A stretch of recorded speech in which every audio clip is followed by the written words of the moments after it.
What's poppin', assholes? This is Lamb on the Line, number 10. We're breaking down week 9 of the NFL. We're going back to Thursday night's game. It was a star-studded affair between the Pittsburgh Steelers and the Tennessee Titans. And the Steelers came out victorious. Kenny Pickett with a late touchdown to Deontay Johnson. It was, an exciting game, I thought. Tennessee Titans and Pittsburgh Steelers, on a Thursday night. I thought it was a pretty good game. The Steelers are 5-3 now. I mean, look, you might not think they're very good, but right now it looks like they're pretty square within the playoff picture in the AFC. The Titans now at 3-5. I mean, they're gonna have to see what they have in Will Levis. I'm not sold on him yet. He looks a little Josh Allen-esque, which I don't know if you want to take that as a good thing or bad thing now. But, I mean, just kind of how he throw. I mean, he's a taller dude. He has kind of like a big arm. So that's kind of his mold, I guess. But he's a lesser version of Josh Allen, who right now is not looking very good. So I don't know what your take is, Sheets, on Will Levis. And as far as the Steelers, I think they're pretty good. Yeah, I had two takeaways from this game. First takeaway, Will Levis is good. I'm sold on him. Not completely sold, but I think you ride him out the rest of the year, see what he does. You're not going anywhere anyways. I think he's good. He plays with a confidence out there that you don't see a lot of rookie quarterbacks do, except for unless your name is CJ Stroud. But that was one takeaway. I think Will Levis is the man. I think he's going to end up being the Titans quarterback for the next 7 years.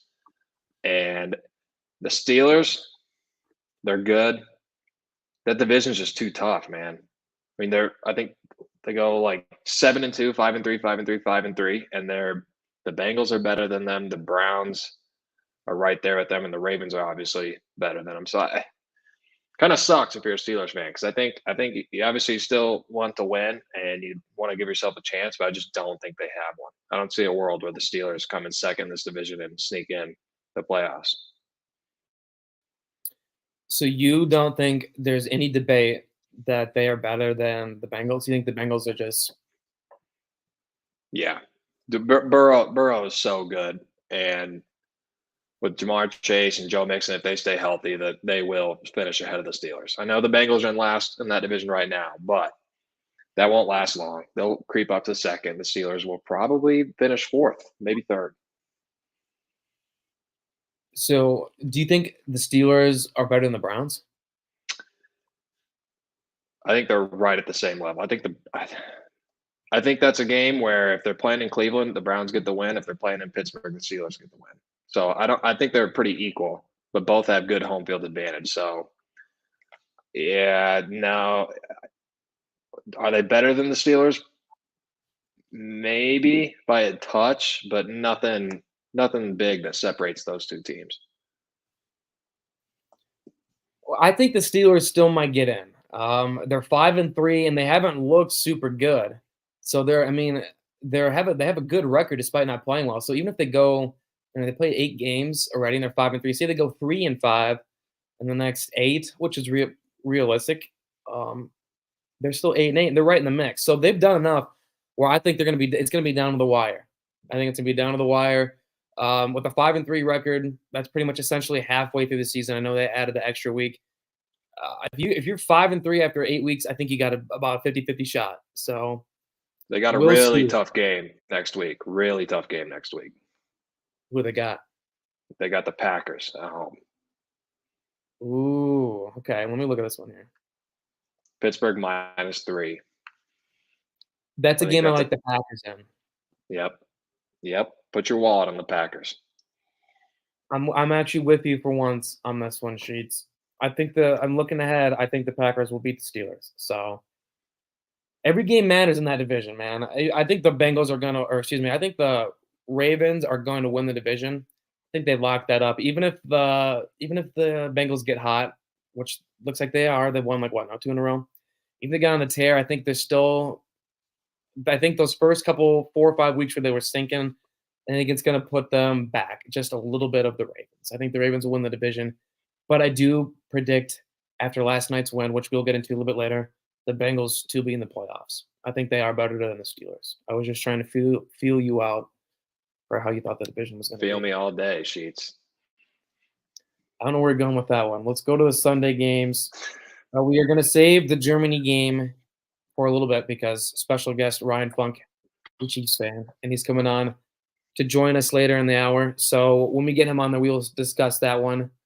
At the noon slate, let's go right into this one because we talked a little bit of trade deadline on the last episode. Honestly, the trade deadline wasn't much this year. There was a couple of pieces, but it was mostly like D linemen. That was like the big names. Chase Young getting traded. The Bears made a move for Montez Sweat. I think there's a defensive back that went too, but there wasn't even any like really heavy hitters. Chase Young used to be a heavy hitter, but even with like he only went for a couple like mid-round pick. But there was an interesting piece, even if it wasn't like a huge name. There was an interesting story we were kind of keeping track of because Kirk Cousins got hurt the fucking week before the deadline. So the Vikings were scrambling. We talked about this last week on the podcast with Broden, who's a Vikings fan, and he was saying, play Jaren Hall. Right now, you got to get somebody. You got to bring somebody in here. And it turns out we were like half and half. They started Jaren Hall, but they did go get Joshua Dobbs, who was the fill-in starter for the Cardinals until Kyler Murray came back from his fucking diva shit. So they actually made a kind of a splash. I guess this in today's day and age, Josh Dobbs was a splash, and he ended up being probably the star of the week in any game. Balled out. Jaren Hall goes down right away, and he was actually looking pretty decent too until he got hurt. So then Josh Dobbs comes in. He doesn't know any of the plays. From what I heard, he didn't know any of the plays. He didn't know half the team. He didn't know some of the teammates' names. He was learning dudes' names as the game's going on. They're feeding him shit into his earpiece. He's pretty much just doing it on the fly. So credit to Josh Dobbs. So he comes up with a big win. The Vikings were already in decent positioning for the playoffs before, and now that with a big win like that, they're 5-4. So you were declaring them dead weeks ago, Sheets. Are you gonna have to eat a little bit of crow on this one, or what do you think? I don't know. I Snapchat you Sunday after that Vikings game, and I asked you what Josh Dobbs' part is in the script. If there is a script, I will go on record saying, if there's a script, I'll go on record saying that Josh Dobbs may take them to the playoffs, and they are not dead. But let's get one thing straight. Jared Hall was going to start regardless. And whether that man threw for 400 yards and 4 touchdowns on Sunday, Josh Dobbs is getting that start next week. I don't think I think you're just in an impossible spot. You have to start Hall, but I don't think he was their long-term answer for this season. I don't know, what are they on, a 4-game win streak? I think so. Yeah, they've won 4 games in a row now. One decent opponent, really good opponent, and then 3 whatever teams, including my Packers. Then they go Saints and Broncos and Bears. And then the Raiders. So that's a pretty favorable schedule. So they're in the playoffs today. If the playoffs started tomorrow, they would be in. I think Josh Dobbs is a good fit for Minnesota. I think he's got the locker room already. They're going to be in the playoffs. I'll just say it. I think they're going to be in the playoffs. I kind of hope they're not, but they'll be there.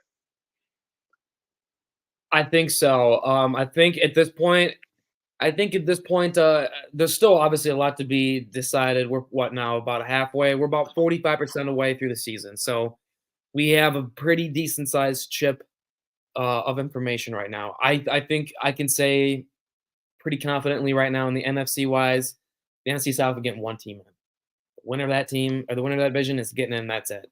So that wipes away any wild cards in there. The Giants are out. The NFC East still, I don't know. I think you probably say the Commanders are out. I know every week I try to push them along. They're probably out. So there's a good chance that the NFC North gets 2 teams in. They gave Josh Dobbs a miraculous script. I don't know if they're going to try to keep that up week after week. It looked pretty legitimate to me. It looked pretty real to me. I can see that guy starting. He looks to me like the next Teddy Bridgewater. So I think the Vikings could roll with this guy. Jaren Hall, I don't think was ever going to play a part in it. I think the Vikings knew it. I think the NFL knew it. And I think they wanted to give him his little shining moment. So they gave him a start. They said, we'll give you a start in the NFL. but you're going to get wiped out right away by Josh Dobbs, who's going to steal the show. So I think Jaren Hall's probably done in the NFL. I don't know if he's going to play anymore. He's going to be I don't even know what the extent of his injury is, but Josh Dobbs, it's his job going forward the rest of the season. I think they're going to make the playoffs too. He balled out and he made that one play on 4th down or 3rd down when they needed him the most, and he had that run. I like Josh Dobbs. Part of me wishes he wasn't traded to the Vikings just because I'm a Packers fan. But let's put one thing straight, Vikings fans. Even if you do make the playoffs, there is no chance in hell you win a playoff game. It depends who they play. I gotta see who they play. Nope. You just keep changing the bar on the Vikings season. You said they stink, they're gonna be worthless, and then now you're like, oh, they'll be in the playoffs, but they won't win a playoff game. Correct. Yeah, it's a week-to-week league, Sheets. We've got. I said they were dead. I retract that statement. They're on a 4-game win streak. They're most definitely not dead. I will apologize to you Vikings fans. They're not dead. They may make the playoffs. They have a really good chance to make the playoffs, but they will indeed lose that first game. I don't care if they play the Bears somehow. They will lose that first game in the playoffs. What are you saying? If they play the Bears? My point is, I don't care if they played Ankeny Centennial High School football team in the playoffs. They're losing that wild card game. So if say they get the 5 seed and they have to play the 4 seed Saints, it's just no chance. Correct. Yes. Okay. All right. We'll see. I got to see who they play. If they're the 7 seed and they have to play the 2 seed, no, they're probably toast. They might be toast as a 6 seed and the 3 seed. But if they play the Saints, man, they got a shot on the road beating the Saints. They do. They might get smoked in the next round after that, but it depends. I think they're going to get in the playoffs. They play the Saints next week, by the way, too. That's a great segue. They play the Saints next week. It's at home. What do you think about that one? Looking ahead. Yeah, they're going to win that game. The Saints, I was watching a Packers game, but the Saints-Bears game, I'm pretty sure, let me check here real quick, but yeah, the Bears had 5 turnovers, and they only beat them by 7. I think the Saints are dog shit as well. I don't think that team is a good team at all. I'm not a believer in Derek Carr like you are. So the Vikings will win that game. But even if they don't, the Saints, they just so I don't. I'll tell you what. If any other team in the NFL played the Bears and the Bears had 5 turnovers, they're winning.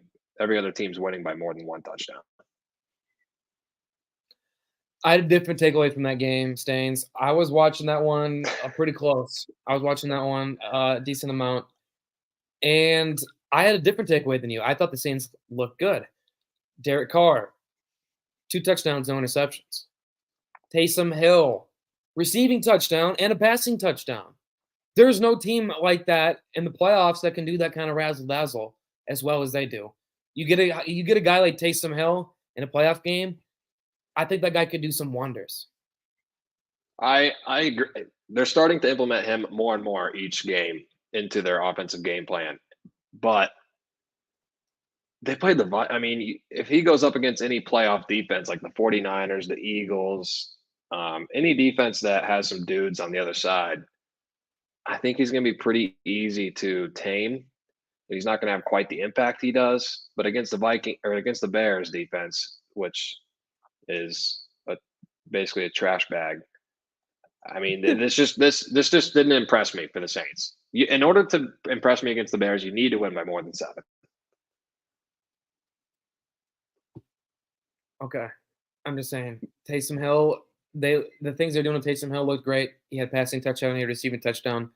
Derek Carr had 2 touchdowns, no picks. They won.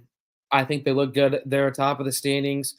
Let's do the hypothetical, because when the Colts, it's not going to be probably this year, but when the Colts are in the playoff standings, say they're in the playoffs, it's week 7, and I look at the hypothetical play. If the season ended today, I look at the playoff standings, and the Colts are in. I'm going to brag about it.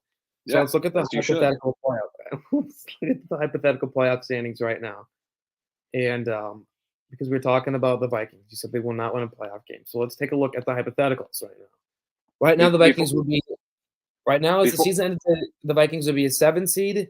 They would play the Lions on the road. You're telling me there's no chance at all they could win that game? It's a division rival. Correct. Okay. I will not budge on that. I just don't think that's Minnesota. I just don't think they're going to win. I mean, they're a good team, but they're not like they're going to dance their way into the playoffs. But go ahead.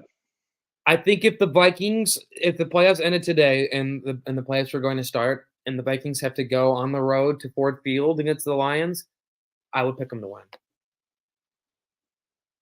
I'm just saying. So I mean, you're entitled to your opinion. We will be placing a friendly wager on that game if that happens. Okay, let's go to the other hypothetical because we're talking about Saints. That's why I brought this up. The Saints right now, you saying they're dog shit? They barely beat the barely beat the Bears. Well, right now they would be the 4 seed in the playoffs, and they'd be playing the Seahawks wild card at a home game. I would pick the Saints to win that game over the Seahawks. Yeah, that I would agree with you. Just because playing in New Orleans in a playoff atmosphere would be very tough, and Seattle clearly does not play that well on the road. Yeah, I mean, I guess I just the AFC is a little deeper. Like if you throw the Saints in the AFC or the Vikings in the AFC, there's absolutely zero chance either one of those teams make a playoff or get a playoff win. That's true. I will say the AFC often years gets as a conference kind of gets exposed in the playoffs. But this year, you look at the NFC, there's going to be no the Saints are in the Saints are hosting a playoff game at 5-4. There's no 5-4 teams in the AFC right now hosting a playoff game. The Dolphins have had to work their ass off to get to the 4 seed and to get that division crown right now. The Jags are the 3 seed right now. They're 6-2, and no one hardly ever talks about them. And I said it weeks ago. Doug Peterson's one of the best coaches in the league. So the AFC this year, right now, as it stands, yes, it looks much better than the NFC. Like you said, there's no Saints 5-4. Are they good? Are they not? Are they average stuff every week in the AFC? And I will say that week in and week out the rest of the way, I think the AFC top to bottom is far better conference. I mean, even the teams that aren't great right now, you get like CJ Stroud's in the mix. Let's just move it along. That's enough with the Saints talk. But what I'm trying to say is, I think the Saints. You rag on the Saints. I think they could win a playoff game. You rag on the Vikings. I think they could win a playoff game. They're doing what they got to do to get to the playoffs, and I could see both those teams winning. Hey, the NFL wouldn't be the greatest show on turf if we didn't have people disagreeing. So I'm okay with that. That's true. Let's move things along here. We didn't say much about the Falcons. Real quickly, I think Taylor Heinicke. I want to brag about myself a little bit. I don't usually gloat much, but I said it weeks ago. I said, do not bench Desmond Ridder. Don't bench him. Okay? There's going to be some bad weeks with him, but he's a young guy. He's got some upside. And then even you guys last week, I think it was you and maybe it was you and Joe, or I forget who it was. Yep. But you guys were like, oh, no, we were right on that one. That take was right. So you declared it dead. Like that, we won that debate. Well, I'm here to take that debate back. You got to keep Desmond Ridder as your starter. Taylor Heinicke sucks. That he may suck, but I don't know if he's better than Desmond Ridder. I don't think no matter what quarterback you play, I think you're going to get the same outcome. Long term, you got a better bench line with Desmond Ridder. That dude's young. He makes mistakes like that. It's like, this guy's young. It's part of the learning process. Taylor Heinicke makes mistakes like that. It's like, okay, you're 30 years old, man. You're from Old Dominion, and you play pretty decent, but you're a backup. You're a backup. And that's not a knock on a guy. Like I said, he's from Old Dominion, and he wasn't even like a decent draft pick. Like I don't even think he was drafted, man. He was either like a 7th round pick, but I remember he battled his ass off for the Vikings right away. That was his first spot, and they still cut him.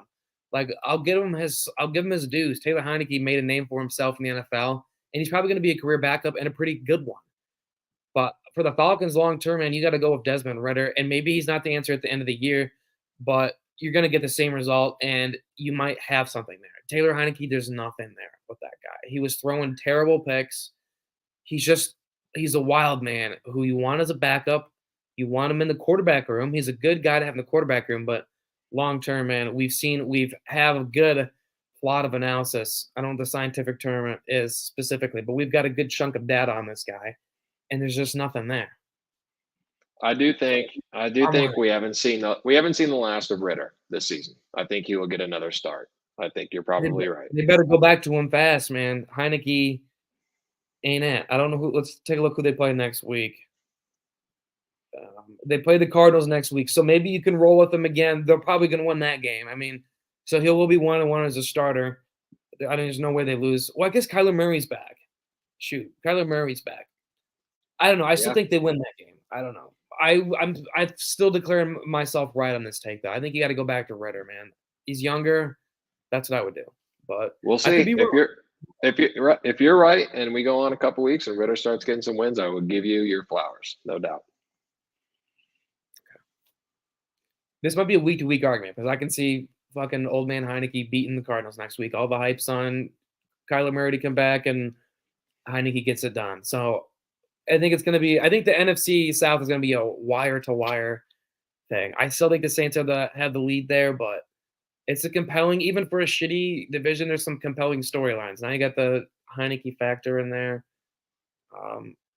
That's a fun division. I still like it, even if it's not the best. Moving along with the noon games here. It was kind of hyped up to be a big game. I think Jim Nantz was maybe calling this one. The Ravens and the Seahawks, and it was a drubbing.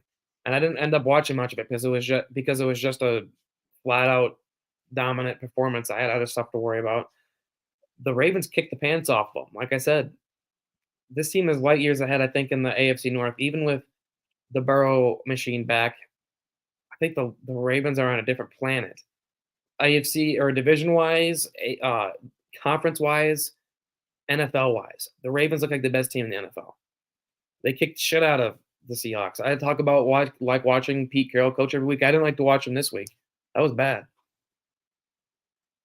I think I said it last week. I think the Ravens are going to be in the AFC Championship. They're damn good. But that wasn't my takeaway from this game. My takeaway was, what the hell is wrong with Seattle? Why are they so inconsistent? 1 week they look like go on the road and beat the Lions, I think week 2 or 3, and then they go on the road and lose 37-3. Geno played like shit. Kenneth Walker couldn't get anything going, averaged 1 yard a carry. This was just a good old shit stomping, and I don't know where Seattle goes from here. They play the Commanders next week and then the Rams, so that helps. You get a little 2 bounce back games. They're favored by a touchdown and against the Commanders, but I just don't understand how you can look that bad 1 week or good 1 week and look this bad the next. I mean, they're better than 37-3. I'm not too concerned about the Seahawks, man. I mean, we know what they are. They're a playoff team, I would suspect. We can see. I mean, we'll see. Right now, as it stands, they look like a pretty solid playoff team from what I've seen so far. They can blow it down the stretch, but through 8 weeks, they look pretty good. But this was just a bad matchup, man. Like I said, the Ravens are really good. The Seahawks are a playoff team, but they're not winning no Super Bowl. And I sure as hell don't see them playing in no NFC Championship game. They might win a playoff game at best. We know that. The Ravens are just way better, and they were on the road, right? That was in Baltimore. Tough place to play. The place was rocking. Lamar Jackson. I showed you my quarterback rankings a couple weeks ago. He's number 1. He's been number 1 the last couple of weeks. He's best quarterback in the league as it stands right now, without a doubt, in my mind. So that's my takeaway is the Ravens are just that good. The Seahawks, they got their ass kicked. It didn't look good, I know, but you move on to next week. I think they're still pretty good. I think I brought this up last week. I'm going to bring it up again. Lamar Jackson being 17-1 against NFC teams is insane. That stat, I'm going to start betting on the Ravens every single time they play the NFC teams. Do you think there's a little coincidence to that, or do you think it's like, do you think it means anything? What do you take away from that stat? I'm trying to think. So like you got to think in terms of like stock market. So he's what 17-1 now. So you would say you would think right now. So every time it's a cross conference game. So we got to track the Ravens every week. We got to say, are they playing an NFC team? Are we too late on that, or can we still get on that? Just bet on them money line, Ravens money line every week. I don't know how that works because it seems like that's already like exponentially high. Are we too late if we start betting on that? Is that number gonna go down? I don't know. I'm not a good math guy. You the Listen, numbers guy. listen. If he was 8-1, 7-1 against the NFC, I think maybe you start to have that conversation. 17-1, 18 fucking games, and he's won 17 of them against the NFC. And I'd like Yeah. to. I don't know what the margin of win is in those games. I'm assuming it's a pretty good margin. I'm trying to look at the next time they play an NFC team. They play the Rams um, at home in a couple weeks. So I guess include them money line in your parlay. It's free money, or bet them on the spread, whatever you want. But 17-1 is crazy. Sheets, that might be our best. That might be our best take we've had so far from either one of us. We got to keep that. We got to keep that. We got to keep track of that every week. Who do they put? Who do the Ravens play next week? Is it a AFC team or NFC Uh, team? they It got needs an to be. AFC. They go three AFC teams in a row, and then the NFC. So they Okay. only have Well, 2 games left of the year against NFC teams. okay. Only two more. Shit. Okay. Yeah. Well, we got to put a pin on that. Put that on the calendar. Mark those 2 weeks. Is it anytime soon? Nope. Rams in 4 weeks, and then Ravens week 17. Or sorry, 49ers week 16. So both Ooh. tough games, but I'm gonna take it. Especially that 49ers game. I'm gonna take Lamar. I don't know. That's too good to ignore. What week you say the Rams game was? What's this is week 9, right? Yes, wrapping up week 9. 10, 11, 12, week 13. Put a reminder in your phone for Okay. December 10th. A little early Christmas gift for you. Okay. It's early December 10th, so that's pre-bowl college bowl season. I don't so that's like about a month on the horizon. I don't know what the spread's gonna be. I don't know where the game's at. I don't care. Don't care. I'm saying that's a lock. The Ravens will win that game against the Rams. I can see that. Matt Stafford is just not going to be able to answer what Lamar does. So then week 16, that's a little too far out. Against the Niners, that's going to be a hell of a game. That's going to probably be a Super Bowl showdown. I think week 16. That's my Super Bowl teams right now, week in and week out. I'm riding that the rest of the season. I'm not going to change that at all. I got a Baltimore Ravens 49ers. Like I said, it's going to be a 10-year-ish reunion of them in the Super Bowl from the last time. There's all this talk around Jim Harbaugh. He's getting in hot water. I think they're trying to get the hot water off of brother Jim, get it on John, go back to the Super Bowl, and maybe Jim Harbaugh. Who knows what happens with Michigan? Maybe he's get some of that pressure off of him, get some of the tabloids off of him. Maybe he's coaching the NFL next season. That's a little too far out, but yeah, I think Baltimore Ravens will beat the Rams, and let's just every week, every time for the rest of the way, let's plan on doing the show again next year. Every time they play an NFC team, we got to hype that up. Yep. We're gonna make some money on that. Yep. Parlays, Lamar, yes, we're gonna get it all. We're gonna include it all. Moving along with the noon slate. This game, I didn't watch much of this one, man. I'm not gonna lie. I forgot it was even on. Actually, at one point, I'm like, I forgot this game was even on. That was the Browns and the Cardinals. But I gotta say, we gotta mention it a little bit because the Browns are 5-3. We gotta discuss them. They're 5-3. They're in the playoff. They're in the playoff thick of things. I think if we do the hypothetical game, they're in the playoffs right now. They would be playing a playoff game on the divisional round. They would go to Jacksonville as the season stands right now. You think they hold on to the playoff spot? We'll have to see what Massage Watson does the rest of the year because I don't know if he's going to continue to play this well, this consistently, or if he's going to crumble. But that defense, I mean, Myles Garrett's just so good, and they've got the guys to win a playoff game. They're in a tough division, so we'll see. I mean, who do they got next week? The Ravens, yeah. So I mean, they'll probably have a comeback to life next week. But then they have the Steelers at home, and then the Broncos and Rams. So they're pretty set up. I think you might be right. They might be in the playoffs again. The masseuse, we'll have to see how he plays. I think it's completely dependent on him. What do you think about him? Do you think he's an elite quarterback? Do you think he's a bad quarterback? Do you think he's okay? I think he used to be an elite quarterback. I think he is a 15 to 20 in the quarterback rankings in mine. I don't know exactly. I'd have to do them, but around that range, and he'll probably stay there for the rest of his career. I don't think he's ever going to be elite again. He's more than welcome to prove me wrong. He's hard to judge. Are you just trying to get me to say something good about him and all his allegations, or No, no, no. I'm just talking purely quarterback wise. I would say I would put him up a little bit. I think he's in like a top 10 to 15 range, not 15 to 20. I think he's he top could? half. I mean, he could be. We'll see. I mean, I think he is we right haven't now. really seen much with him on the Browns. I mean, we don't have too much film on him, so we'll see how it kind of plays out. I know we don't. But what I have seen is him win divisions and go to the playoffs and go to Pro Yes, Bowls. you're here. We're in a classic recency bias here. He played well. The Browns beat the Cardinals 27-0. Great win. We'll see what you think after next week when they play the Ravens.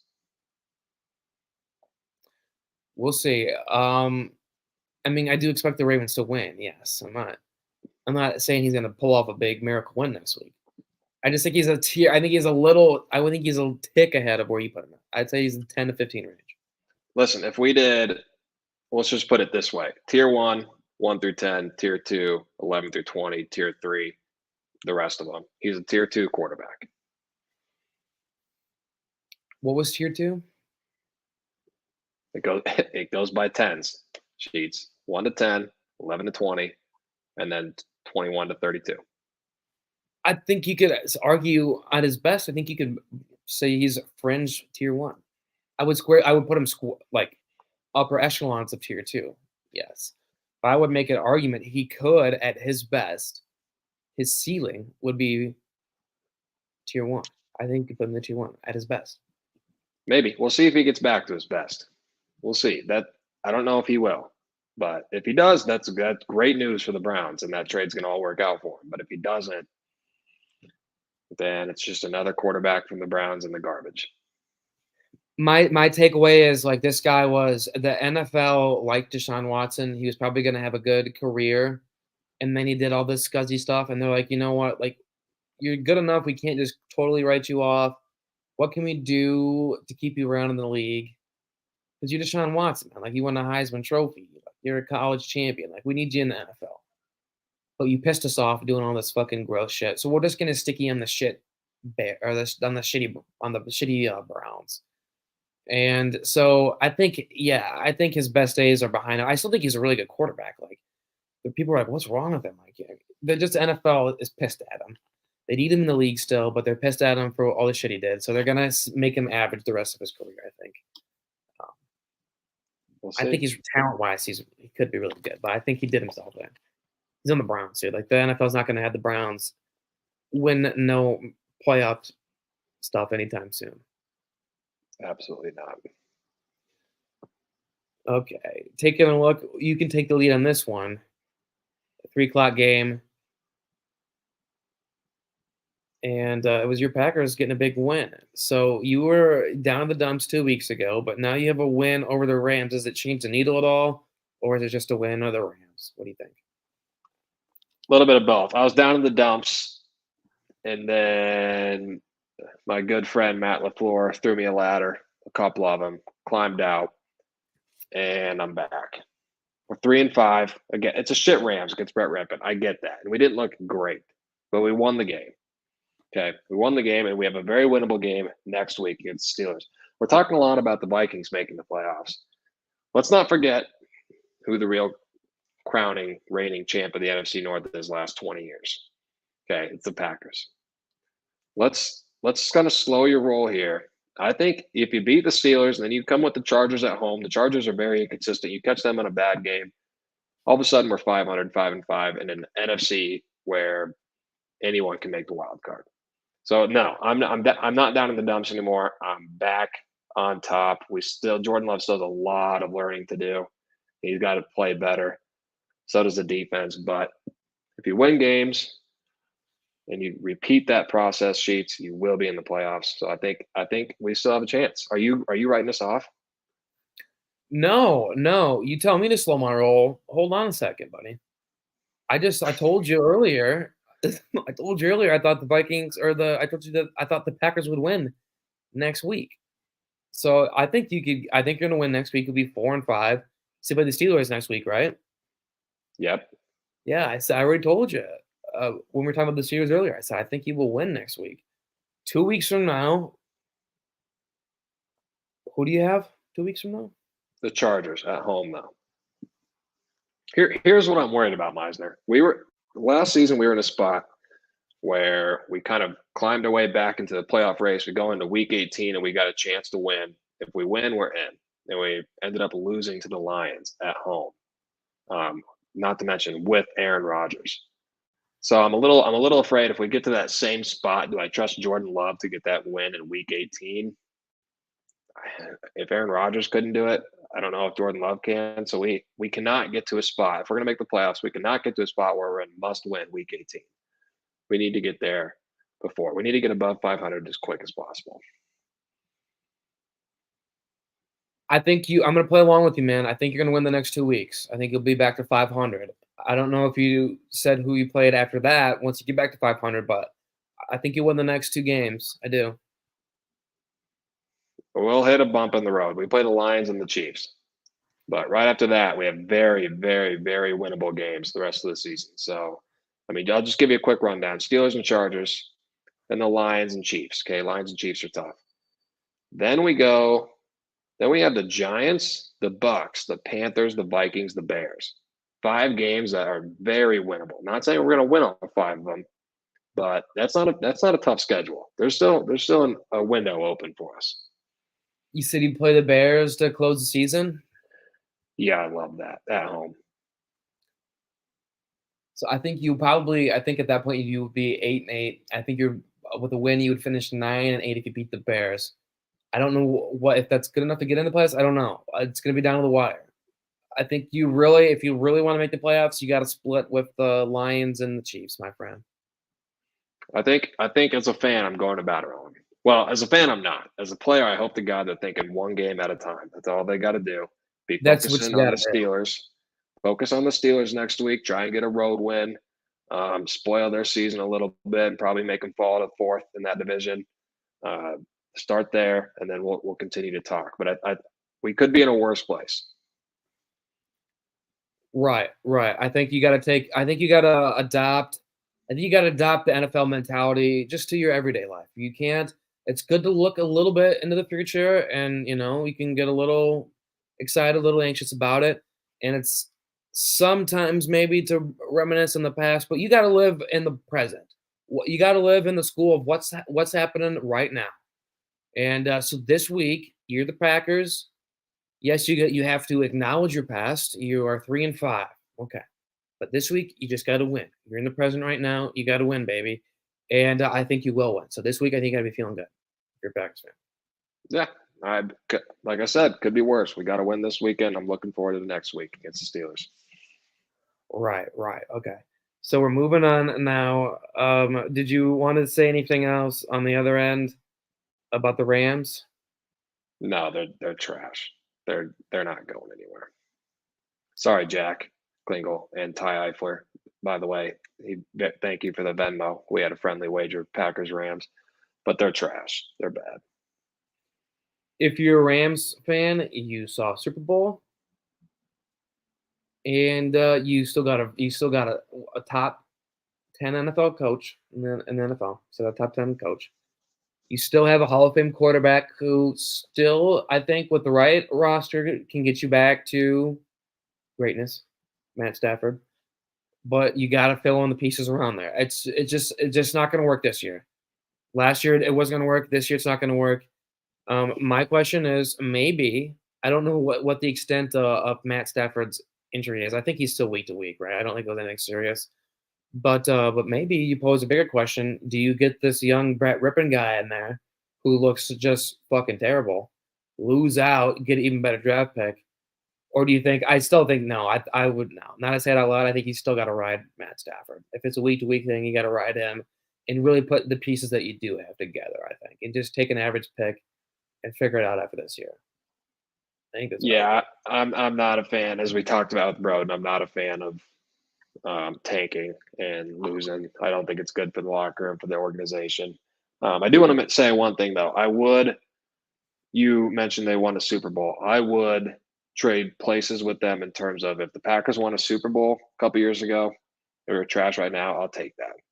If I got to see another Super Bowl and be trash for the 4 years after that, that's fine. It just depends on the circumstances. Like, okay, if your team wins the Super Bowl, if you tell me say, oh hey, your team's gonna win the Super Bowl, but then your next 2 years you're gonna stink, you're not even make the playoffs. I'd be like, well, what the fuck? That doesn't sound good. Like, what went wrong? But there's some circumstances, like the Rams won a Super Bowl, but that year we knew it was kind of like this is kind of like a win now scenario, like win now. They had a lot of guys who knew they couldn't keep everybody. They had a lot of older vets. So and they cashed in, so it worked out for them. So if you're a Rams fan, you're feeling good there. There's some scenarios where it's like, oh, you win a Super Bowl, and then you're gonna miss the playoffs 2 years after that. You're like, oh, that doesn't sound good. That sounds kind of shitty. I don't know, Um, Sheets. You got to think like look at the obviously the Bucks win the Super Bowl. Tom Brady. Okay, they know Tom's gone. They know they're not going to be back there anytime soon. But you don't if you're not one of those teams that won a Super Bowl and a win now, you don't just stumble upon these Patrick Mahomes and Tom Brady's that can win you consecutive, like multiple Super Bowls. Like, think about all the teams that haven't won. I mean, if you're a Jets fan, I'm pretty sure the Jets fan would take a Super Bowl right now. And if that meant they were trash for the next 10 years, I think they would take that. maybe I don't know. What I was trying to say is like if you tell a Chargers fan, no, let's Okay, tell I if get what you you're tell a saying. if you tell a Bengals fan you're going to win a Super Bowl this year, they say, "Hey, Joe Burrow's going to win a Super Bowl this year, but the next 2 years, you're going to miss the playoffs." You'd be like, "What? That's kind of shitty." Like, yeah, okay, we won a Super Bowl, but he's Joe Burrow. We should go back to playoffs. So that would be kind of shitty, is what I'm saying.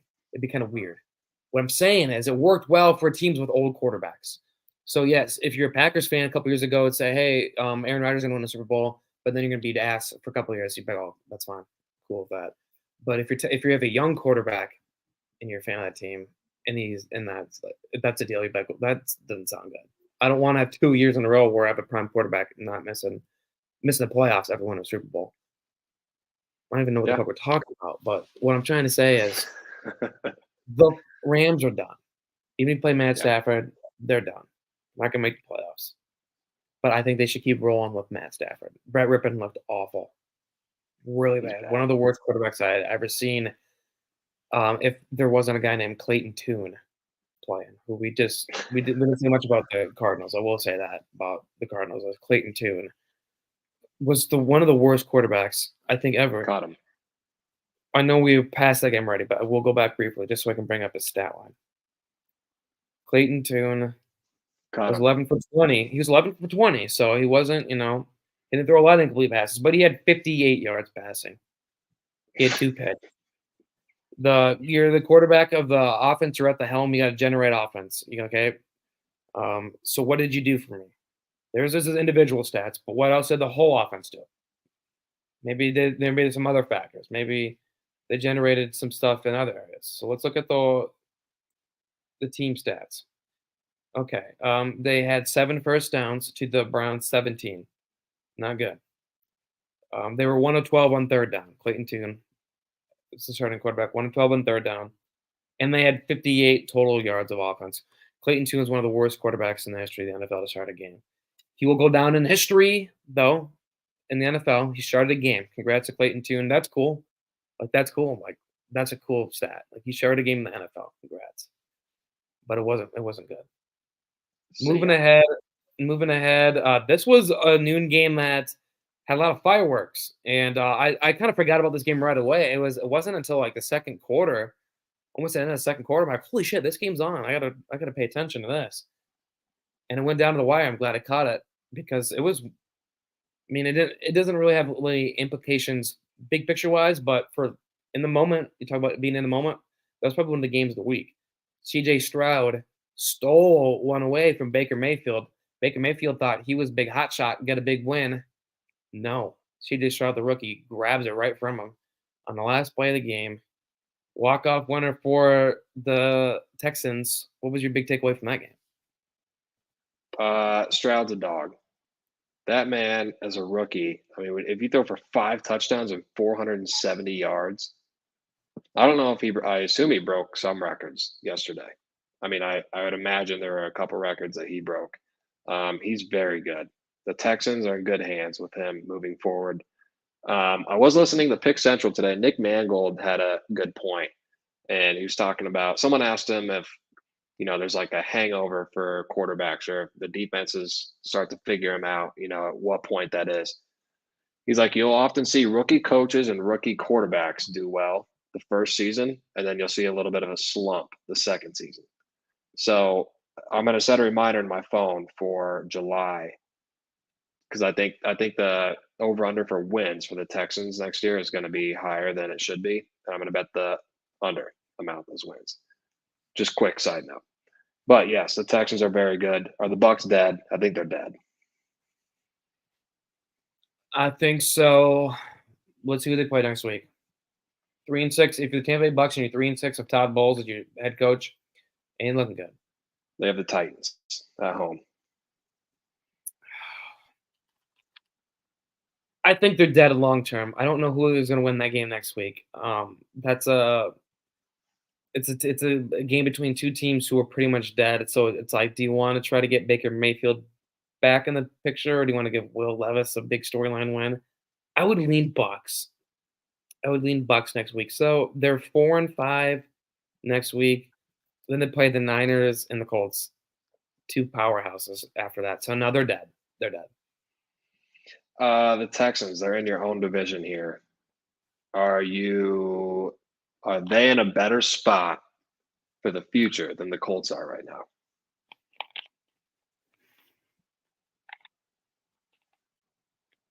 Because I would think yes. Question. That's a good question. No, that's a good question. That's a great question, actually. It made me think. My answer is, I don't know if you're gonna like it or not, but it's my official answer, and it's not a bullshit answer. I'm not gonna bullshit on this answer. My official answer is it's too early to tell. It's TBT. TBD. Rather. Okay. That's fair. I mean, you're probably right. It's you could probably, I mean, recency bias probably says Texans have a better record, but I'm not sure yet. It's you have two young head coaches who I think are good. I think they're going to be Shane Steichen will be the Colts coach for years to come. I think DeMeco Ryans will be the Texans head coach for years to come.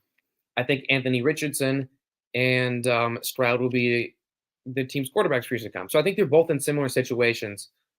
I would I mean, if you want to go on the side of history, historically, the Colts are a better franchise.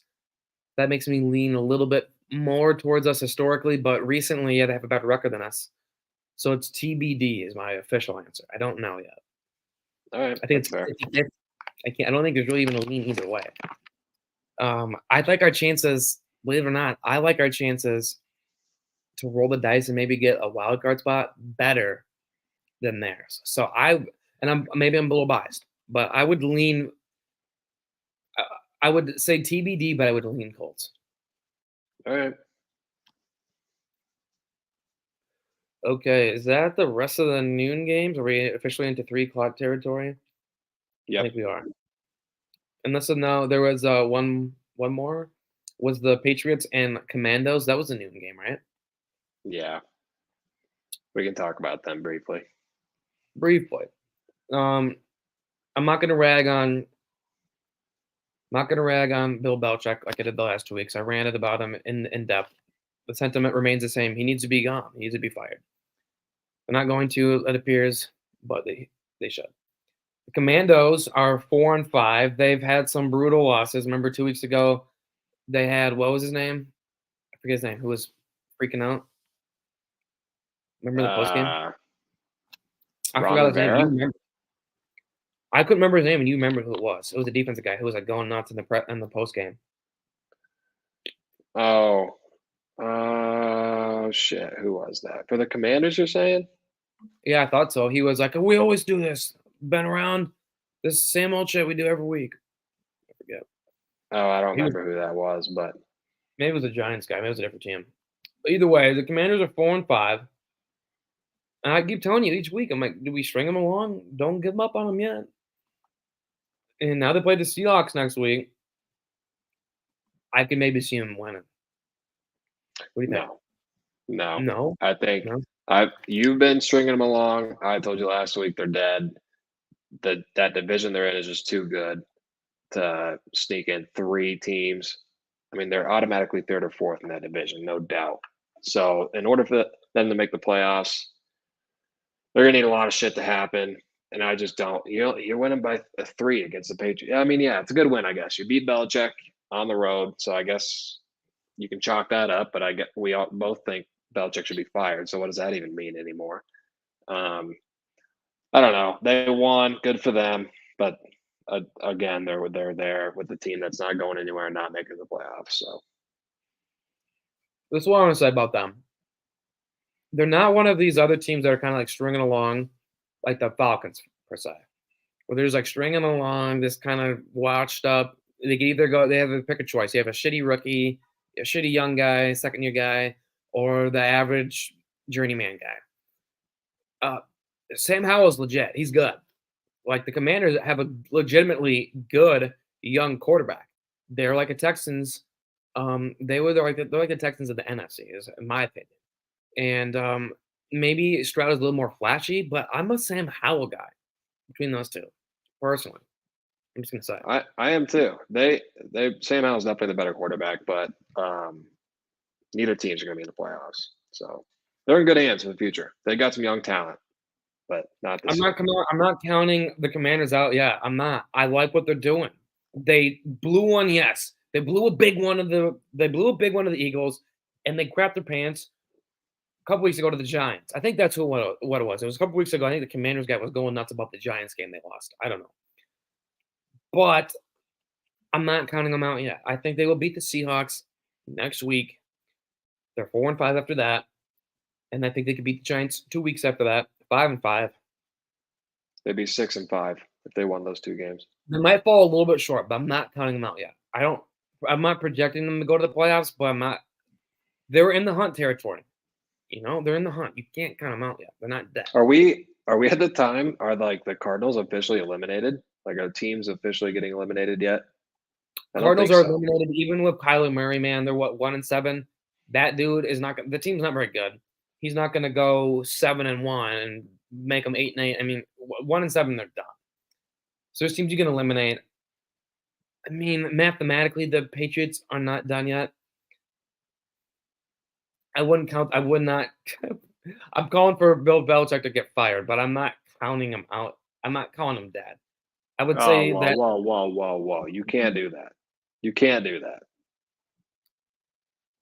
You can't. If you're going to say Belichick should be fired and they're sitting there at 2-7, He should get fired. I'm writing them off. I'm going to go ahead and I'll write. I should get a whiteboard behind me to write all these teams that I'm writing off.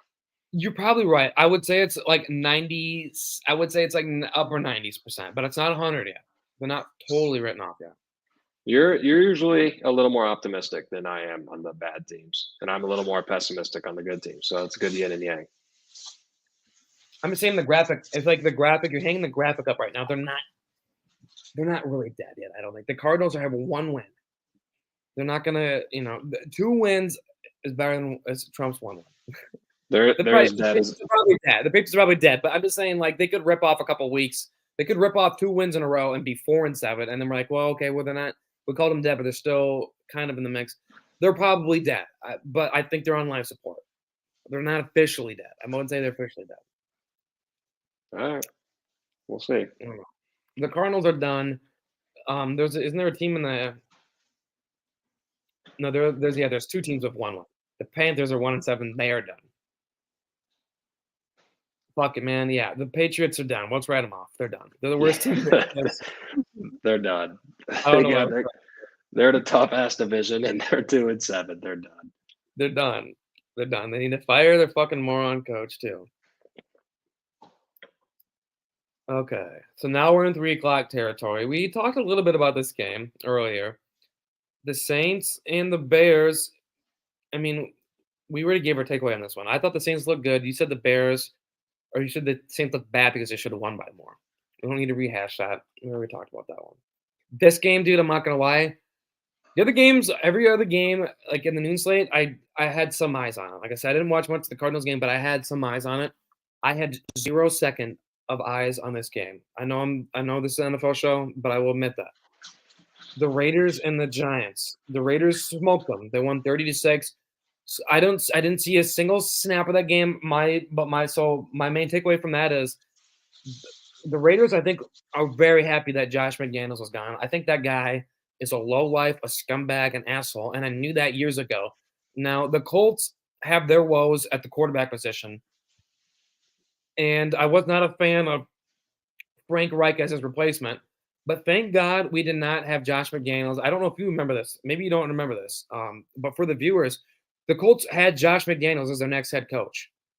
Like, when we fired Chuck Pagano, we had, as his replacement, we had lined up Josh McDaniels. He had verbally agreed to it, but he hadn't signed the deal yet.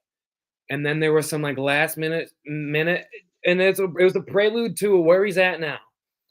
He had some wishy-washy shit where he decided to take back his verbal agreement. They brought him in there to sign the deal. It was like he said, "Yeah, I'm gonna take it." And they brought him in there to do the fucking thing, and he said, "No, actually, I want to go back to the Patriots as our OC." And and we were like, "What the fuck? Seriously?" So it was a wishy-washy thing he did there, but it ended up being kind of a good thing. We got Frank Reich. He still sucked, but my point is, Josh McDaniels, Frank Reich sucked, but we still have kind of a team intact. Josh McDaniels, if we would have kept him there long term, he was gonna blow that whole thing up. It just seemed like the Raiders could not be more thrilled to get that guy gone. I mean, they were still like, it wasn't like they were off to to get fired at week 9, that's getting, usually you're like 0-9, and that's really bad. They were 3 wins, 4 wins. They were decent. They're middle of the pack. They were slightly below middle of the pack. You got to really fuck up to get fired that bad. And he's a big name, and he's still kind of young in his tenure there. So they must have just been done with him, my takeaway. On the other end, the Giants, I mean, 1 second you think you have the next big hotshot head coach, Brian Daboll, you go into the playoffs, beating teams, and now it's like, what the fuck happened there? I don't know if Brian Daboll's a good coach anymore. He was a coach of the year last year. He won coach of the year. This is the reigning coach of the year. He's a good coach. He's got the Giants. If you put him on you put him on the 49ers right now, he's a great coach. You put him on Chiefs, he's a great coach. Here's the deal with these. First of all, McDaniels is a clown. That man, yeah. I don't know if you heard this, but he basically lost the locker room in a team meeting. There were some players, like leadership players and some others, that were speaking out against him, like at him in front of everybody. Yeah. And he asked Antonio Pierce, who's a big-time locker room guy, to say some word, quiet them down, get them back in the right headspace. So he did. And he was bringing up his old days when he was on the Giants and they beat the Patriots in the playoffs and all this. And I guess McDaniels pulled him aside and said, "Hey, thanks for doing that, but don't ever mention you beating the Patriots to around me or something." I'm like, you're such a get your ego out of the fucking world. And who cares if Antonio Pierce is trying to gather your players from probably being this close to just this fighting McDaniels, but he mentions your loss against the Giants. Who gives a shit? McDaniels should never be a coach in the NFL. Hopefully is never another coach in the NFL. That man is a fucking clown who does not know how to control a locker room. Also, both these teams, put them on the imaginary board, writing them off. Both done. They're done for. So I mean, I don't. You probably don't agree with me, but the Raiders, that AFC is too stacked for them to sneak in. I mean, you're looking at Bills and Jets and Cleveland and Bengals and Steelers, all the same record as them. They're close to it. They're done. Yeah, I think so too. I don't think they're gonna. I think they're done. The Raiders. I mean, they're not. They're in the hunt. They're so in the hunt category. So I am not putting them on. No, I'm not counting them out officially. I don't think they're going to make the playoffs, but I cannot, in good conscience, no, I can't put them on board. Maybe you can. You cannot do that to a 4-5 team. No, they're in the hunt. Yes. It's. I'm giving my take. You're doing all yours mathematically. I'm telling you right now, the Raiders are out. You can write them off. I will take anyone up on this bet, $5, that reaches out to me personally and thinks the Raiders will make the playoffs. I will take that bet every day. I don't think they will, but They're out. no, I don't think so. Listen, you have a young quarterback who we don't know what we have with him yet. It's Aiden O'Connell. I don't know if he's good, but I know he's not horrible yet. I've seen him. I mean, like I said, I didn't watch much of this game, but I watched when he played a couple weeks ago. I thought he looked decent. I saw that guy play a lot in the Big Ten. I think he has the mechanics of he's going to be. I think he's going to be. He'll have an NFL career. I don't know if he'll be a starter. I don't really know what his. But there's some tools there. You can work with them. You have Devontae Adams. You have Jacoby Myers. You have now that head coach cancer clown of a guy out of the picture. You're 4-5. You're in the mix. I'm not counting up. You can't count them out yet. You have a talented team, and in certain aspects, you have, like I said, Devontae Adams. You have Josh Jacobs, who is a first-rate running back. You have Jacoby Myers. On the defense, you have Max Crosby, who's a stud. I mean, they traded. I think they traded for some guys in the secondary. They retooled their secondary this year.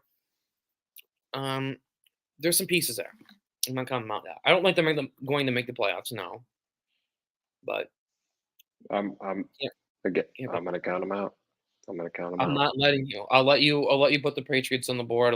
But we're not putting the Raiders on there. We're not. All right. You'll see. Then there's just zero chance of them making the playoffs. At some point, we might put them on the board, but it can't be this week. It just can't be. They're 4-5.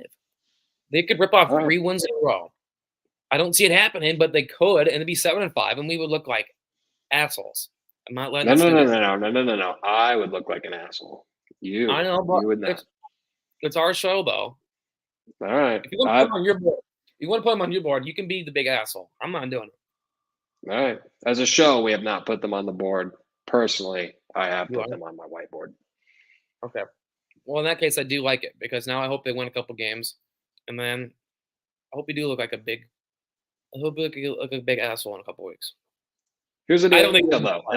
If they don't make the playoffs, then I am correct. I'm right. I'm writing them off right now. That's what I'm doing. I'm writing them off. They cannot make the playoffs. That's what I'm writing them off for. Maybe there's enough talk on that game because this was a great way to end the NFL. I mean, you want to talk real quick? I do want on a comedic note. I haven't talked much about it yet. Like I said, if you're just watching for the first time, I think the NFL was 100% scripted, like the WWE. So I think this is a great WWE storyline with Josh McDaniels, man. This guy's just a continual hot dog, idiot kind of guy, jockey, this guy was a head coach like 2 decades ago, or technically like 2 decades ago. I think he was head coach in like 2009. So there's been a couple decades since he was this guy's been around for a while. And now he got arrested, right? Didn't he get arrested too? Who? Josh McDaniels. Didn't Josh McDaniels get arrested? I swear to God, I saw Twitter. He got arrested. I'll look it up while you keep going. You look it up on the look it up. I saw it on the X Twitter, and again, like it was a video. It wasn't like a source, like a documented news source. But I swear to God, it's all video. I saw there's cops outside Josh McDaniels' house. He's been arrested. You looking that up? Yep. Looking it up. I hope he got arrested, dude. That'd be a great storyline for McDaniels to go. Oh, I think that's hilarious. I think the NFL is like part WWE, part sports, part like soap operas where they have guys come in and out and they're doing crazy stuff. Like you watch a soap. I don't watch soap operas, but they have guys. They have the characters who've been going on there for like 20 years, and sometimes they die, and then they're back, don't they? Like Josh McDaniels is one There, of those guys. there was a report. Um, according to sources, McDaniels was arrested on October 25th, Yeah, 2023. So really not like literally, this was a while ago. Yeah. no, it was not a while ago. October 25th, 2023. That's this year. Yes, I understand that, but that's like 10 days ago. Sheets. What I'm saying. It wasn't like Yeah. Oh, very. yeah, yeah. But he For got. I driving think they at an can better alarming recently. speed for 136 mile an hours in a 50 mile an hour zone. So yeah, he paid $50,000 in fines for going 86 over. Yeah, this guy's a clown. Get out. He's out of the NFL. Get him out. Also, given other incidents happening with that team and reckless driving, not a good look. Not a good look. The Raiders are hilarious because they used to be a fucking powerhouse. There was a time, and it was well before our fucking time, but there was a time in the history of the NFL and the grand scheme of the league where Oakland Raiders powerhouse, like synonymous with the NFL. John Madden, like, and then you have fucking what's his name, uh, Al Al Davis. Al Davis, great 30 for 30 by the way. There was like a historically great team. Ken Stabler in the 70s. They had another greasy guy at quarterback too. Just a great team. And then like now they just become the laughing stock, dude. They drafted the biggest bust in the history of the NFL. And that was like 15 years ago now. Like that was like you think that's a low? It's like we drafted the worst bust in the history of the NFL. There's no way we can get lower than this. And they just find new ways. Yeah, the guy. I mean, like you have John Gruden. He's sending all kinds of emails. They fire him. That's weird. So he's gone. And then like you think they're back. Then they hire Rich Versace steps in. They go to the playoffs. They're playing pretty good. It's like maybe they're back. No, we're gonna go with Josh McDaniels. You know what? Josh McDaniels is gonna be a big asshole, and then he's gonna get fired, and he's gonna go to jail. It's like where are you at with this franchise? They're in a bad spot. But I don't know how we're still talking about them. We were talking about moving on to what was the game of the day. I mean, you end the NFL like this with two great games, Dallas, Philly. This is a tough one because I am a casual Cowboys fan. If you don't know, they're my casual. There's not many leagues or teams where I have like a second team where I root for them casually, like my second team. I claim them as a team of mine, but they're not my number one team. I'm not diehard. I'm a casual Cowboys fan. I really thought we were gonna win, and it was a tough loss. Mike McCarthy, who I still think is one of the best coaches in the league, just doesn't put it together when it matters most at times. And I do think we were hosed to by the referees. So there's a mixture of both. There was a mixture of classic Mike McCarthy just kind of flubbing it up at the end, where it's like the Eagles are doing everything they can to give us the win, and we still can't. And I say that we lightly, but the Cowboys still can't get anything done. I've seen that same old song and dance again. And I don't know. I picked when we did our first show sheets, when we did our season projections, I picked the Cowboys. I laid down the line. I said the Cowboys are going to win the NFC East, and now it's going to be really tough to do. I don't know if they're gonna get it done. What do you think I about the game? I think you're being too hard on yourself. Going into Philly, there's not many teams that can go into Philly and win in today's Mhm. NFL. There just aren't. And the fact that you guys were in it and had a chance to win is good in a sense. I'd be a little more nervous if you guys got blown out, but you didn't. So Mhm. I think it's fine. I think they're fine. They've cemented themselves second in that division. I don't think that's going to change. I've said it all year. The Eagles are going to win that division. Cowboys are going to get second. So I think you're being a little too hard. They're 3-0 at home, so that they're going to be just fine. If you're I would be worried come playoff time because I don't think Dak is going to be consistent enough and maybe get you a win, but you're definitely going to be there. I think you're right. That's a speech you needed. I was just a little disappointed because it was a tough loss, but you resurrected some faith. If you look at the Cowboys moving forward, they play the Giants next week. Win. Panthers 2 weeks. Frank Reich, terrible. Doesn't matter if it's on the road. Win. Commanders at home. Like I said, I like the Commanders, but it's at home. Should be win. Should be win. So that's 3 wins in a row. I think you rattle off. You're 8-3. You have a tough game. I mean, this is way down the line here, but this is a Thursday night game. It's 4 weeks out. Thursday night game of week 13. So this is the last. It's the last day period of November. It's the 30th of November. So it's the end of November. I think that's Thanksgiving weekend, right? Or maybe the week after that. Week Maybe after. the week after that. It'll be the week after that. So give you some context. They play the Seahawks. So now hypothetically the Cowboys are 8-3. Maybe you win that game. It's at home too against the Seahawks. Maybe you're 9-3 going back at home to face the Eagles again. That's what they play week 14 after the Seahawks. So say they rattle off 6 wins in a row, which could be possible between that group of teams. Maybe you get revenge at home and you're 10-3. Maybe you have the upper hand on the Eagles. Maybe they drop a couple games. I think you're right. It's week to week. It was a close game, but I would have liked to have that one. But restore my faith. The Cowboys are really good. They could still go back to the Super Bowl. They could. No, they won't. They will not be in the Super Bowl, but they're a good team. But they will not, most definitely be not in the Super Bowl. About the Eagles, Sheets, we have the same story. We've been doing this same thing. We go back to, going back to even like week 1. We go back to week 1. They beat the Patriots 25-20. We're like, okay, Eagles that good? Then they beat the Vikings by 6. Then we go back and we say, oh, they're 2-0, but are that good? They're 2 close wins. They haven't looked super great.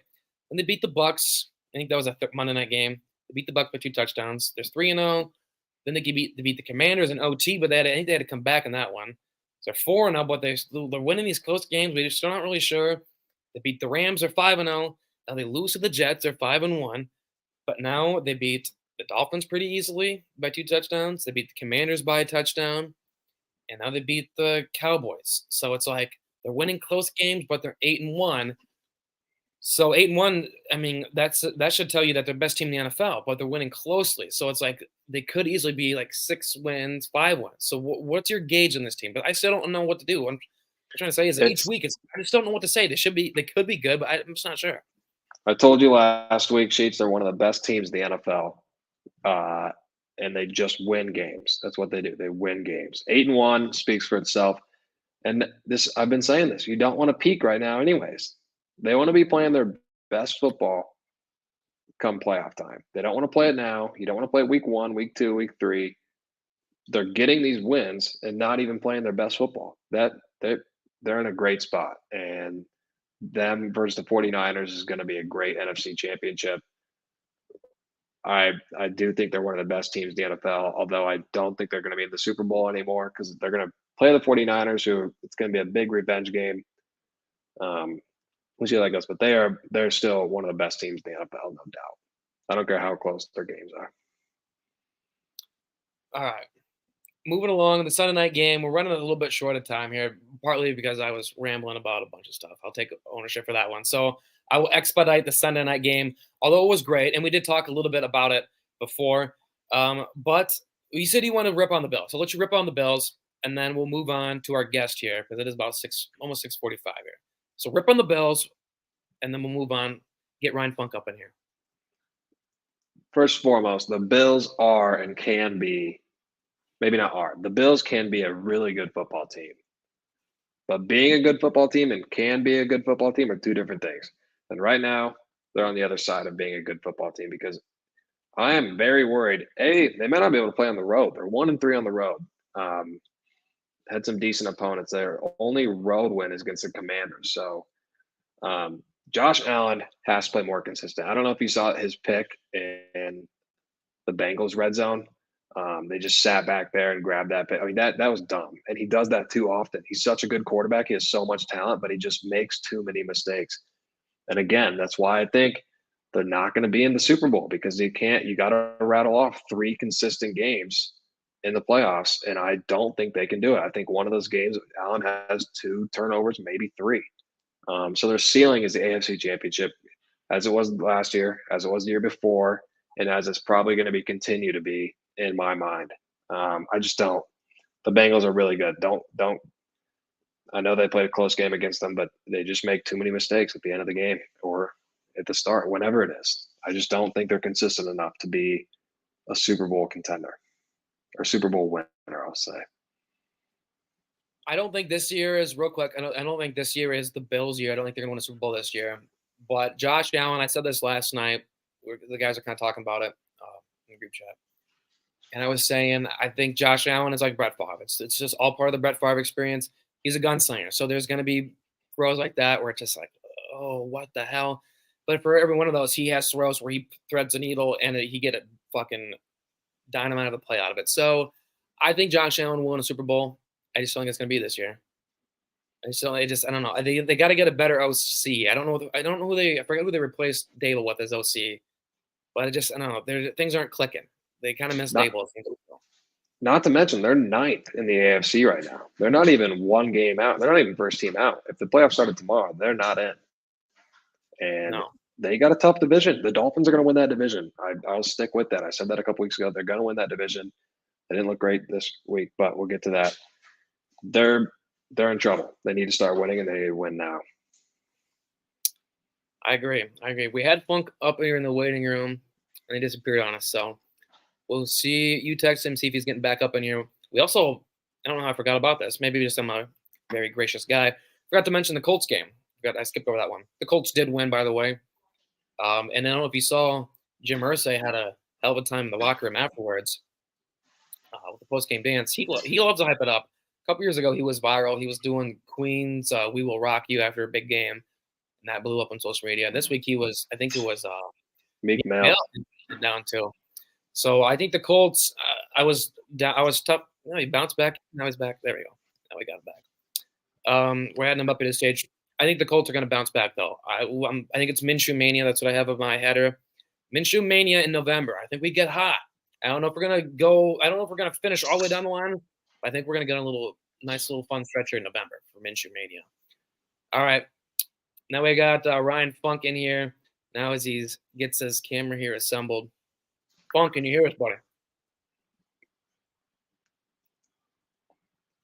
Earth to Funk. Oh, we got two of them. Oh, no. Is this a... I can't see any. I just see a ceiling. Can you see the waiting room sheets? We got someone else trying to pop in. I don't know if he was expected or not. He said his computer crashed. I'll tell him to exit out and get it back into it. What about this? Oh, oh my! All right, little special guest we didn't know about here. How did I get in this? I don't know. I just want to watch the show. Crazy. Oh my god! Well, then we'll bounce your ass out. Okay. We got Funk on it. Thanks for the appearance back. What in the hell is going on? There we go. How we doing? There we go. Dude, I don't know what the fuck happened. My computer crashed. All good. All good. You here with us now? Yeah, What? we were saving the Chiefs game for you. So what is your thoughts, Funk, on the Chiefs game yesterday? I mean, it's just too fucking easy sometimes, Meisner. I don't know what else there is to say. It's like watching a TV episode of your favorite TV show, one that doesn't like roll over every single week and you just see how your team wins. So no complaints. I mean, I wasn't too shocked. They came out hot, which doesn't surprise me. Andy probably had some things schemed up a little bit, so I thought that looked good. But yeah, I don't know. Second half was a little weird. Obviously, that Chris Jones penalty, which gave him a chance to go down and score another touchdown, kind of pissed me off. But I don't know. I mean, there's nothing to be mad about when you win, to be dead honest. There are a couple things that we should point out, though, and that's that the Dolphins fucking stink. I mean, they get exposed in the big moments. Their team, or their speed, I think, is only effective against pretty bad teams, but I don't know. It was a dub, so it is what it is. I do agree with you, Sheets. I think they're 0-3 against teams with winning records this year. So they tend not to show out when it's needed, but they will continue to beat those bad teams and be in the playoffs. And they're just a team. They're just a team you don't want to play in the playoffs. You look at Tyreek Hill, Jalen Waddle, Mike McDaniel. There's a lot of teams in the AFC that you don't want to play in the playoffs. They're one of them. But I do agree with you that they're not the best against great teams. They're just not. And the stats show that. Yeah, I mean, some of the big things to take away, though, too, were like, we traded away Tyreek. They go all in on him, pay him $70 million. We get draft picks back. We turn those into young studs like Trent McDuffie, who is by far the best corner in the NFL, hands down. No debating it. Everyone else fucking stinks. And just look how easy it is. Our defense last year, we played through with like 4 rookies, I think, who started Super Bowl. All these guys are still on rookie contracts, still underpaid. We're able to pay our stars. The thing about the Chiefs is Brett Veach is the man. Every GM move he makes seems to turn out right. And it's not necessarily a playbook you can replicate, but it's kind of just the way it's playing out for the Chiefs. I mean, you could call it luck. Every move they make from a GM perspective is just working out, and it's starting to show. I think Okay. I would You- go ahead, Meisner. Go Well, you ahead, go Meisner. I want to sit here and be like, you cocky bastard, but to be honest, if I was a Chiefs fan or the Packers have been doing what the Chiefs have the last 5 years, I'd be the same exact way. So I don't even fault you for that. I mean, even saying Trent McDuffie is the best corner in the league, which is ridiculous, but you're allowed to say that because you're a Chiefs fan and they're just that good. So that's Yeah. that's why I Take a little bit of sarcasm with it, but yeah, I mean, when you're the Chiefs and you're winning, you can pretty much say whatever. But I mean, we're halfway through the season. I think exactly. I feel good. We have some tough games coming up. We play the Eagles coming up, and I feel pretty similar to that, as in the same way I felt about the Super Bowl, which is I look at the roster and I'm like, damn, that's a pretty good team. But I mean, we found a way to win last time. We're going to be coming off a bye when Andy's always at his strongest. So I'd love to see him knock him off again once more. And then we'll worry about the Bills in December, that fucking shit ass team. Meisner. I'm no fan of Andy Reid, but I did want to bring up that game in 2 weeks, so I'm glad you mentioned it too. The game against Philly in 2 weeks, not next week. Both of you actually have buys next week, which is interesting. Philly and KC is going to set up for a nice matchup in 2 weeks. And let me go back and see what time that game was. It's a Monday night game, so that's going to be a good showdown in 2 weeks. At home in KC, I'd imagine T Swift's going to be in the house. You guys are favored by 3. I looked at it. That's obviously 2 weeks. A lot of things will change. But initially, a couple weeks out, you guys are the favorites by 3. I think like I said, I'm not a big fan of Andy Reid, but against the Eagles, I think you got a clear head coaching advantage. Sirianni, he's good for Philly. He's a perfect Philly guy. But I don't know how good he is in the grand scheme of things. So I think Andy Reid just outsmarts him. So I don't like to say anything positive about the Chiefs. To be honest with you, Funk, you're the best Chiefs fan I ever met. There's a lot of Chiefs fans I don't. It just they're I don't know. Jackson Mears Yeah, not well, going to take that I lightly. appreciate it, Meisner. You're comparing me to a small sample size, and I know the other side of the sample, so I'll take it. But yeah, I don't know if Taylor Swift is going to be in attendance. I think Trav's going out to Argentina to support her and kicking off the international tour. I don't know how long that lasts. But to be honest, there was a point in the second half yesterday where I was like, maybe we need her, dude. Maybe they just need to cancel every Taylor Swift show for the rest of the year. If her listeners want to hear her, they can go to Spotify or YouTube. She might just need to cut it out if that's what it takes for the Chiefs to win the Super Bowl. She's going back on tour, though. I believe so. Yeah, I think Okay, Trav's so going that's there. the last we've seen of her in the NFL and Travis Kelce.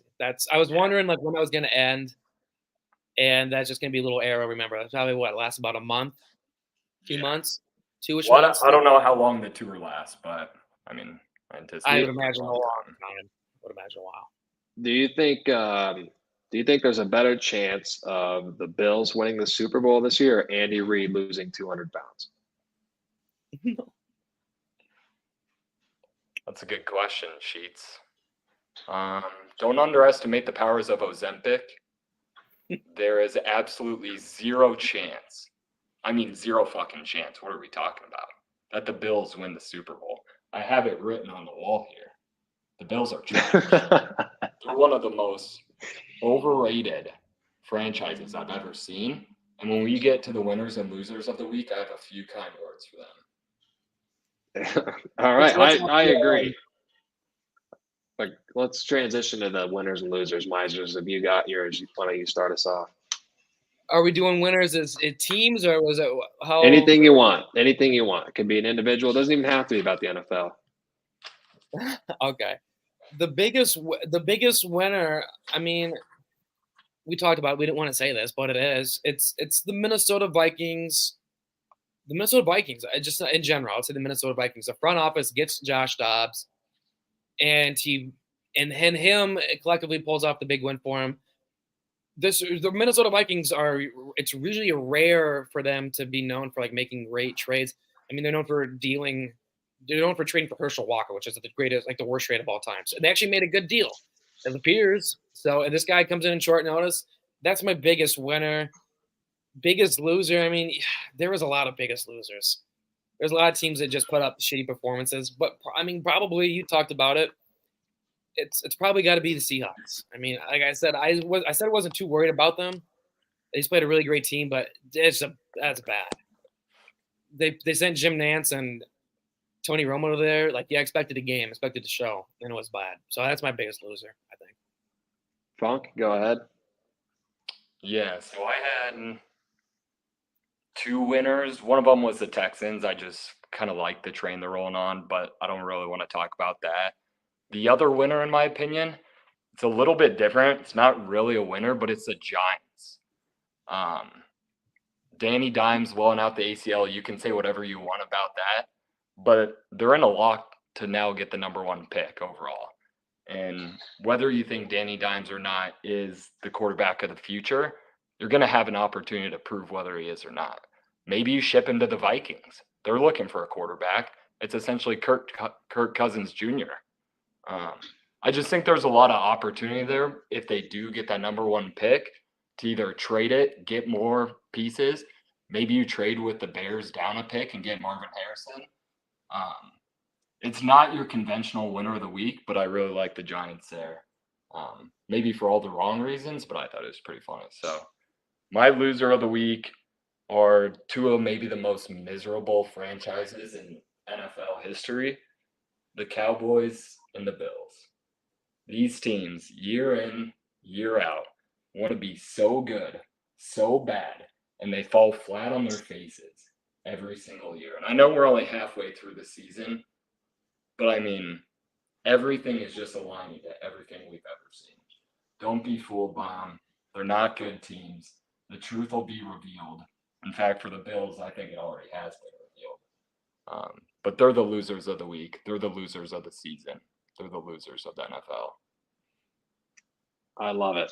I absolutely love it. And I completely agree with you. If there was ever a better opportunity for a team to tank without looking like they're tanking, it's the Giants and what's his nuts playing quarterback. And yeah, the Bills and Cowboys. Bills are trash. Cowboys pretty trash too overall. But my biggest winner this week is going to be, I'm going to say, the Raiders players. It sounded like they really hated McDaniels, and they were actually, like we said earlier, going off on him in a team meeting, coming at him. He had to get someone else to control the locker room. They got to be so happy. They're smoking cigars after the game in the locker room. They're playing good music. There's a vibe. The clown's gone.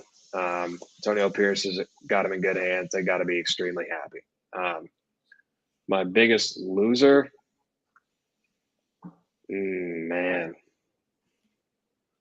The easy one would be to go McDaniels, but since I already took the players, I'm going to take the Bills. I think that game meant something to them. Not rest in peace, but Damar Hamlin, what a thing he went through there.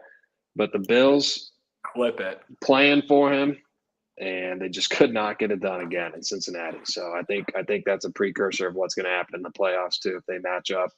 So yeah, Bills are my biggest loser. Moving along, what was the other segment you wanted to get to quick? That's it. We talked about our 4 funniest Seinfeld characters on Snapchat. Oh, that's right. Let's get to the group parlay then. We hit 2 weeks ago, right? And then last week, I think we were a leg off, 2 legs off. How'd we One do? leg off. One leg off. This week's the week, though. This week's the week it's going to hit again. Hey, do you guys have updated standings week by week between you two? Because I think Sheets might be, 1 for 8? No, that's not true. That's not true. 2-2. All right, let's turn it around here. We're I going got 4-0. I have a ton of picks, but I'll probably only pick one. Yeah, I based think on so, where you Mize. guys go with What leg are you bringing to the table, Mize? I don't like going first. I don't ever like going first. All right, Funk, you roll it off first. Funk, go ahead. Well, I got a couple. I'm Okay. trying to. You obviously see it on my screen. Chargers money line. I just love the Chargers tonight. I think Jets have won 3 straight, and even though I have not scripted on the wall, I think that comes to an end because I don't think they make it that clear and obvious that the Jets are going to make the playoffs, and I also think they're going to give Chargers life to make a run. If Chargers lose tonight, I mean, their fan base has already hit the panic button 10 times this year. But I mean, you really need to hit it. We might see a Staley firing tonight if the Chargers lose this game. So, I mean, the one I feel most clear and obvious about is Chargers money line. I also love Alan Lazard over 25 yards just because I think the Jets are going to be playing from behind, airing it out, give him a few receptions. And even if you want to go for a long shot touchdown, Donald Parham for the Chargers gets a lot of looks in the red zone. I don't know why. He probably won't get you a lot of yards. I think his over-under for yards is 15.5, but I like him as a red zone threat. So for the parlay, I'm going to go with Chargers money line. Okay, I like Mize, are you okay? I wanted to make sure you like that. I like that as well. So Chargers money line. That's our first leg. Our second leg, I'm bringing to the table. What's his nut is out for the Chargers, the receiver. Palmer, I think, Josh Palmer. Someone's going to have to get those targets. Someone is going to have to get those extra yards. So I've got Gerald Everett, 25 yards of receiving. I like that. So then I'm narrowing it down to 2. I was even going to take the under, but I'm not feeling as confident about as that one. I'm going to go with what is Austin Eckler's receptions? Total receptions or over? Well, you can take alternate, but his over under legit is getting there. Hang on a sec. I want to say 5 or 6. It is Is it 4.5? 4.5. Give me the over there. What do we got for total odds on that, Ross?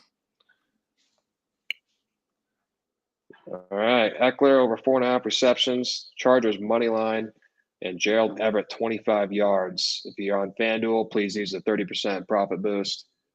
Without it, it's 367. With the boost, it's 478.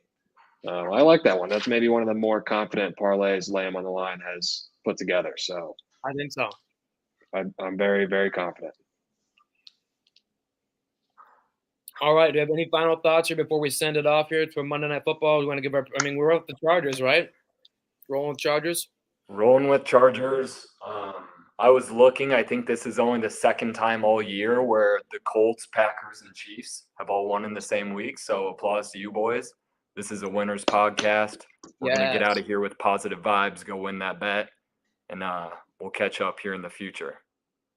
Thanks for coming on, Funk. We appreciate it. Absolutely, boys. Appreciate it. Sorry about the technical difficulties. Fuck Apple.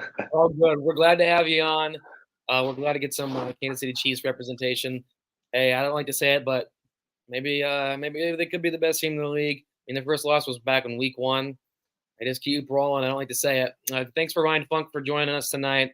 Thank you for the fans for joining us again. Week 9 of Laying on the Line, episode number 10 is concluding. Go Chargers. Let's roll with the podcast. Parlay. Russell, thanks for joining us tonight.